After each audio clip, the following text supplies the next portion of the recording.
Welcome to the next episode of the Gallic War. In the previous episode, the Battle of the Axona took place. The Romans were able to crush the Belgic troops. However, the Belgic tribes were not finally defeated. Many of them managed to escape despite stubborn pursuit. The following day, Caesar led his army into the territory of the Suessiones, the border neighbors of the allied Nervii. They marched quickly towards the city of Noviodunum. Caesar did not want to give the Belgae any time to recover from their defeat, and therefore tried to force the fleeing enemy to surrender as quickly as possible.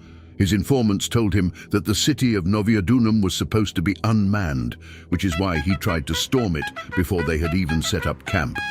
As it turned out, there were a small number of defenders who could easily defend the city due to its high walls and wide moat. The Romans therefore changed their tactics. They set up a fortified camp and prepared for the siege. A causeway was built and siege towers erected. In addition, the so-called vinia was used, a device to protect the engineers during tunnel construction. The following night, a large group of fugitives arrived in the city.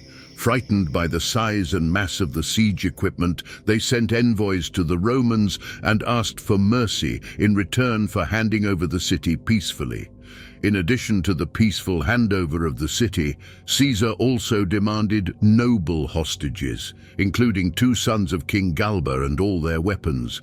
The Suessiones complied with the demands, and Caesar accepted their surrender. Shortly afterwards, he led his army into the territory of the Bellovaci. They had entrenched themselves with all their belongings in their capital city Bratustantium, which was only about 5 miles away from the Roman army. The Bellovaci handed in their surrender as the troops approached. Diviciacus from the Aedui spoke on behalf of the Bellovaci. The Aedui and the Bellovaci had once been allies, but when the Aedui had submitted to the Romans, the bond was broken. Now, however, they asked him for support so that Caesar would pass a merciful judgment against them. Caesar announced that he would pardon the Bellovaci for Diviciacus's sake, but because of their size and influence, he demanded 600 hostages and all weapons from the city. After they complied, the Romans moved on to the territory of the Ambiani, who also surrendered immediately. Caesar had now brought all his enemies who had opposed him in battle on the Axona to their knees. But there was another Belgic tribe that continued to resist, one that had not fought on the Axona, the Nervii. Their tribal territory lies in the north of the Belgic territory and borders on that of the Ambiani. Local people reported the following about this tribe. They don't wanted any contact with Roman merchants and refused to import luxury items on the grounds that this made their spirits flabby and lowered their bravery. They mocked the other Belgae for surrendering to the Romans. They were not interested in negotiations or declarations of peace.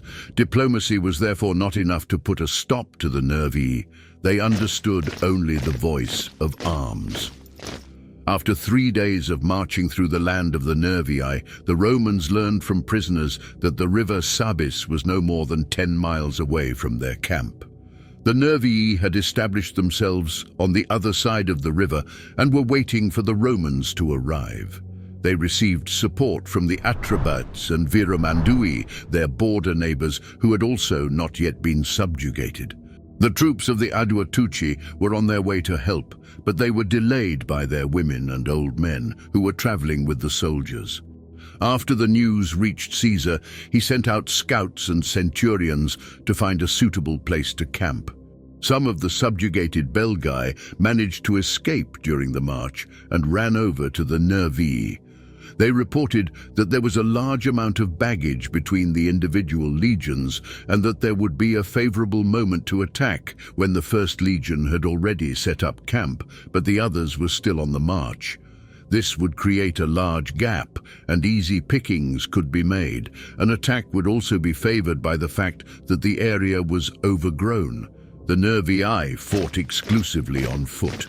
However, to protect themselves from cavalry attacks, they created a dense thicket of thorns over time to stop enemy incursions and conceal their own troop movements.